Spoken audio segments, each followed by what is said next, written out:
안녕하세요. 빅머니의 권미란입니다. IMF가 이례적으로 올해 우리 경제에 대해서 경고 수준을 대폭 높였는데요. 지난 12일 이번 주죠. IMF 연례 협의단이 정부 서울청사를 방문해서 최근 한국 경제의 취약점이 두드러지고 있다고 밝혔습니다. 한국 경제 성장이 둔화됐고 인플레이션 압력은 낮고 고용 창출이 잘 되고 있지 않았다라는 진단을 하고 있습니다. 여기에 부채, 가계부채가 지속적으로 늘고 있고요. 잠재 성장률은 감소 추세를 보이고 있다는 것인데요. IMF는 한국 경제 성장이 중단기적으로 역풍을 맞고 있다라면서 최소 9조 원대의 추가 경정 예산 편성과 금리 인하와 같은 강력한 부양 조치가 필요할 것이라고 권고하고 있습니다. 과연 우리 정부는 이렇게 추경을 편성하고 금리 인하까지 하게 될까요? 홍남기 경제부총리는 이 미세먼지와 관련한 대책을 포함한 또 경제 상황에 대한 판단이 포함된 추가 경정을 검토하겠다고 밝혔습니다. 이주열 한국은행 총재는 지난달 말에 있었던 금융통화위원회에서 현재 금리 수준이 여전히 완화적이라서 인하를 검토할 단계는 아니라고 밝혔습니다. 추가 편성, 이 추경 편성 여력이 있습니다. 초과 세수로 파악되는 규모가 현재 지난해 25조 4천억 원이기 때문에 최근에 KB증권의 분석에 따르면 지난해 이러한 초과 세수를 바탕으로 해서 올해 편성할 수 있는 추경 편성의 규모는 13조 원 플러스 알파가 될 것이다 라고 진단을 했었고요. 정부가 추경 편성을 통해서 우리 경제의 활력을 되찾아줄 수 있을지 이 추경 편성 기다리는 가운데 현재 코스피 지수는 이번 주 지지력 테스트에 들어가 있는 구간입니다. 금리 인하 꼭 더하지 않더라도 현재 시중 자금은 풍부한 상황인데요. 3기 신도시 등 올해 들어서 정부가 SOC 투자 쪽으로 부양책을 선회하고 있으면서 올해 예상되고 있는 토지 보상금 규모가 굉장합니다. 올해 20조 원이 넘을 것으로 국토교통부에서 예상을 하고 있고요. 이 대규모 토지 보상금이라는 유동성이 과연 어디로 향할 수 있을 것인지 시장에서는 촉각을 곤두세우고 있습니다. 유동성의 수혜, 주식시장이 받을까요? 부동산 시장이 받게 될까요? 경기 바닥을 확실히 잡기 위해서 중요해지고 있는 정부의 정책, 그 가운데서 오늘은 규제 완화와 리쇼어링을 주목해서 살펴보겠습니다. 올해 들어서 굉장히 정부의 규제 완화가 가파르게 나타나고 있습니다. 규제 샌드박스라는 새로운 용어까지 본격적으로 현재 부각이 되고 있는데요. 지난달에는 도심 지역의 수소 충전소 설치, 소비자 직접 의뢰 유전체 분석을 통한 맞춤형 건강 증진 서비스, 버스 외부에 OLED 광고판을 붙일 수 있는 것을 허용하고 앱 기반의 전기차 충전 콘센트가 허용되면서 관련주가 관심을 2월 달에 받았었죠. 그리고 지난달 25일 금융위원회가 금융결제 인프라 혁신 방안에 따라서 공동결제 시스템 오픈뱅킹을 2020년부터 도입하겠다고 발표했습니다. 이와 함께 시장에서 부각받았던 것이 바로 카카오였는데요. 카카오가 오픈뱅킹을 도입했을 때 현재 카카오페이를 통해서 많은 수수료가 지금 비용으로 잡히고 있는데 이러한 송금 수수료가 대폭 감소되면서 적자폭이 빠르게 줄어들 것으로 기대를 받고 있습니다. 그리고 이달 들어서 카카오가 택시 업계와 카풀 서비스를 일부 제한적으로 허용하는 방안에 합의한 것으로 나타나면서 우리나라 모빌리티 시장의 확대 신호탄이다라는 이야기들 나오고 있는데요.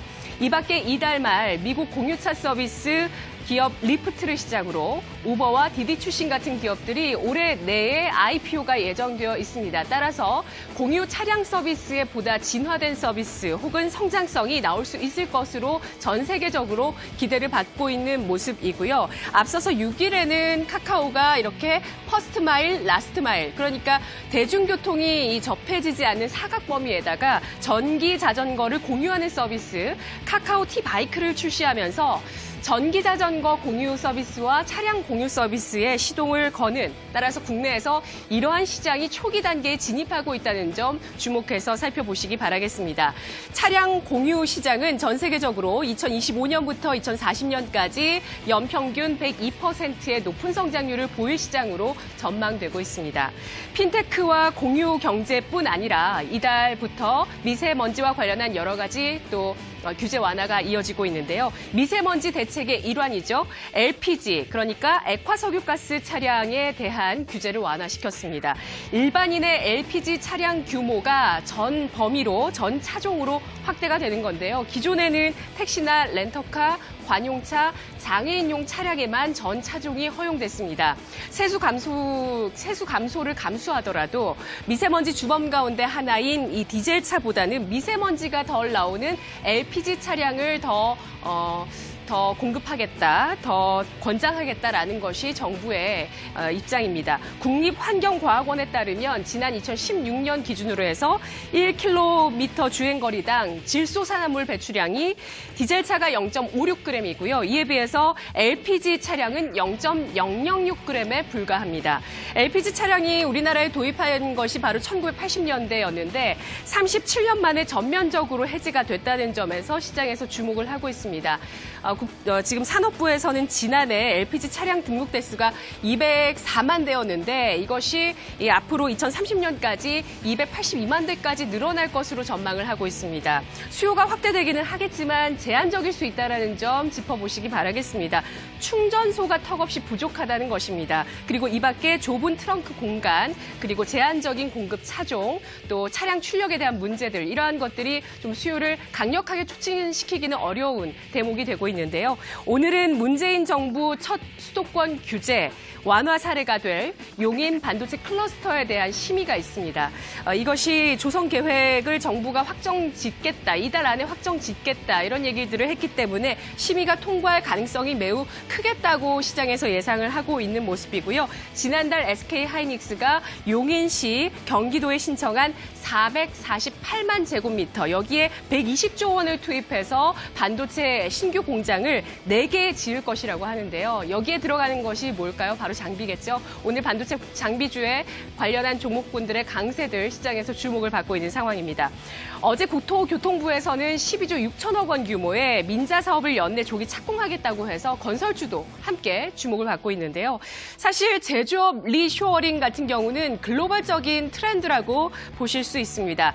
보호무역주의 기조가 강화되고 있고 또 이 기술 패권 다툼이 각국 간에 굉장히 치열해지고 있기 때문인데요. 해외에 나가 있는 기업들을, 자국 기업들을 국내 쪽으로 각종 세제 혜택이라든지 또 규제 완화로 인해서 자국으로 불러들여서 이렇게 일자리를 늘리게 하는 것이 리쇼어링 정책인데요.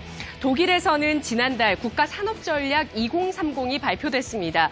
국가 이익에 크게 기여하는 기업들이 해외 자본으로 유출되지 않고 해외 쪽에 팔리면서 기술이 유출되지 않도록 일시적으로 국가가 이러한 기업들 지분을 취득할 수 있도록 하는 내용을 담고 있는데요.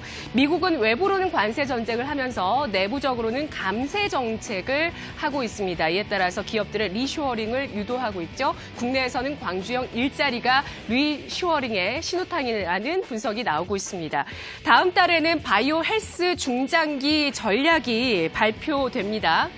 이에 따라서 최근에 시장에서 이야기하고 있는 원격 진료가 과연 규제 완화될 수 있을지, 본격적으로 완화될 수 있을지 주목하고 있는데요. 빅트 컴퓨터 그리고 헬스케어 관련한 종목군들, 원격 진단 관련주들이 굉장히 낮은 각도지만 상승세를 최근에 이어가고 있는 부분들 굉장히 눈길을 끌고 있습니다. 코스닥의 750선까지는 바이오주가 이끌었고요. 760선의 돌파 시도는 IT주가 하고 있습니다. 정부 정책이 몰리면서 모멘텀과 함께 가격 메리트가 부각이 되고 있는 섹터, 바로 바이오주, IT주가 시장을 좀 더 주도해주면서 지수를 끌어올려줄 수 있을지 주목되고 있습니다. 단 1분기 실적이 걸림돌이 되실 수도 있겠습니다. 이 시각 주요 경제 뉴스 정유현 아나운서입니다.